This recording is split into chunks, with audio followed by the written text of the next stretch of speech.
ოზურგეთის საკრებულოს სხდომაზე დღის წესრიგით გათვალისწინებული 7 საკითხი განიხილეს. პირველ საკითხად დეპუტატებმა 2025 წლის ბიუჯეტის პირველი კვარტლის ანგარიში მერიის საფინანსო სამსახურის უფროსისგან მოისმინეს. პავლე ჭყონიას თქმით, არსებული ბიუჯეტი თითქმის 10 მილიონი ლარით გაიზარდა და 54 მილიონ ნახევარს შეადგენს. პირველი კვარტლის ხარჯებმა 21%. ხოლო შემოსულობებმა 31% შეადგინა, რაც ჭყონიასვე თქმით დადებითი დინამიკაა. ბიუჯეტის შესრულება შემოსავლების ნაწილში 25.91%-ით შესრულდა, აგრეთვე პრიორიტეტების მიხედვით 7 პრიორიტეტი აქვს ოზურგეთის მუნიციპალიტეტს განსაზღვრული.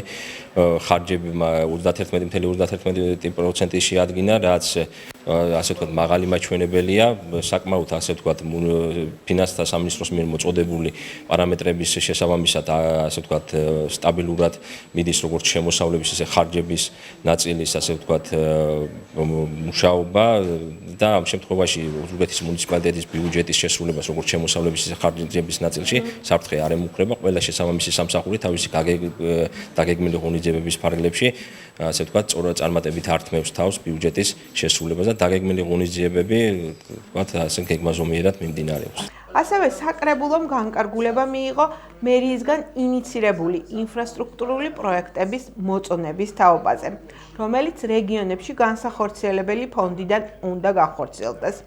საუბარია სოფელ ნატანებში ერთი ქუჩისა და ერთი ჩიხის მთლიანობაში კი 2 მეტრიანი გზის მოასფალტებაზე, რომლის ჯამური ღირებულება 60.440 ლარი იქნება.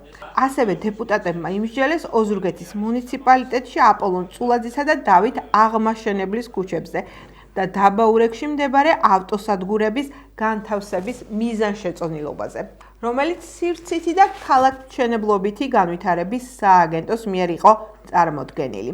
საკრებულომ აღნიშნულ ტერიტორიებზე სადგურების განთავსება მიზანშეწონილად ცნო. ინფრასტრუქტურაზე შემოვიდა 2 პროექტი, 2 ინფრასტრუქტურული პროექტი მოწონებაზე საკრებულოში, ეს არის სოფელ ნატანებში, შეკვეთილის ტერიტორიაზე, საკურორტო ზონაში, 2 ქუჩის საგზაო ინფრასტრუქტურის რეაბილიტაცია, ორივეს ღირებულება ჯამურად არის 60.440 ლარი, 2 მცირე ქუჩის რეაბილიტაცია.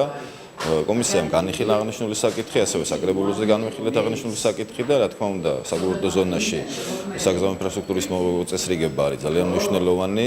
ეს ხელს უწყობს როგორც კურორტის, ასევე მთლიანად მუნიციპალიტეტის განვითარებას და პოპულარიზაციას. შესაბამისად, საკრებულომ მიიღო დადებითი გადაწყვეტილება და მოიწონა აღნიშნული პროექტები.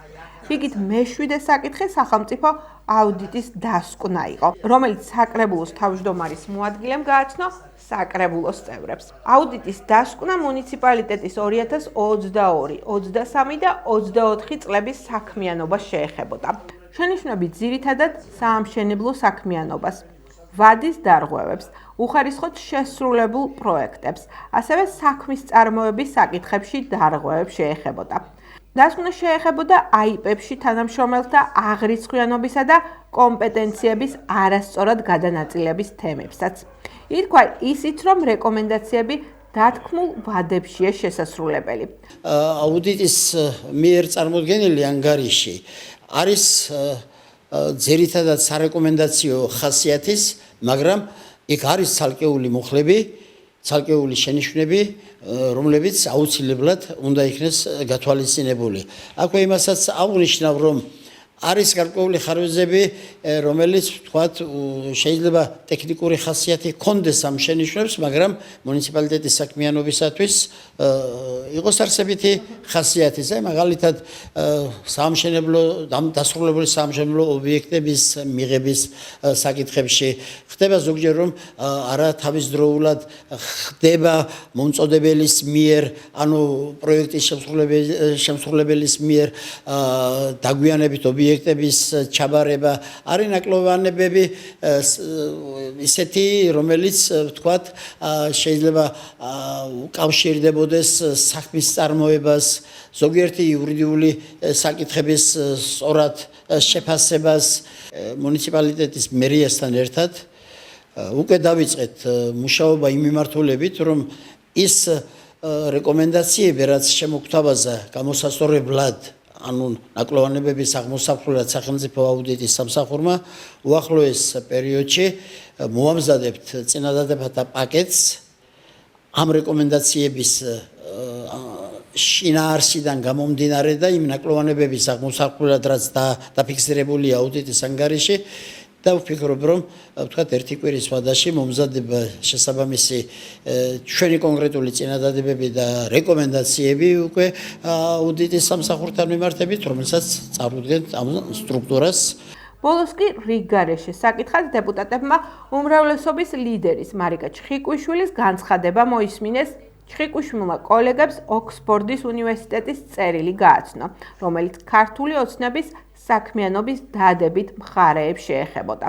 როგორც ფრაქციის ხელმძღვანელმა წარმოვადგინე ოქსფორდის უნივერსიტეტის კვლევის ცენტრის საერთაშორისო კვლევა, რომლითაც გამჭვირვალობის თვალსაზრისით და კორუფციასთან ბრძოლის თვალსაზრისით საქართველოს დომინანტ პოზიციაზე არის და ეს ჩვენი გუნდისთვის ძალიან მნიშვნელოვანი არის, რადგანაც დემოკრატიული ღირებულების თვალსაზრისით ჩვენი გუნდი აქტიურად მუშაობს იმისთვის, რომ ჩვენი ქვეყანა იყოს უფრო გამჭვირვალე, ღია მუნიციპალიტეტები და ასევე კორუფციასთან ბრძოლის თვალსაზრისით ძალიან მნიშვნელოვანი არის ეს შეფასებები საერთაშორისო დონეზე. ასევე ჩვენ განვიხილეთ 2025 წლის ბიუჯეტის შესრულების ანგარიშიც მოვისმინეთ, სადაც ძალიან მნიშვნელოვანი საკითხები იყო წარმოდგენილი და საზოგადოება ნათლად ხედავს დღეს ოზურგეთში მიმდინარე პროცესებს, იმ განვითარებას, რაც რეალურად ხორციელდება და მე ძალიან მიხარია, რომ ჩემი თვითმმართველობის მუშაობის პროცესში ძალიან ბევრი სასიკეთო საქმე გაკეთდა ოზურგეთის მუნიციპალიტეტში.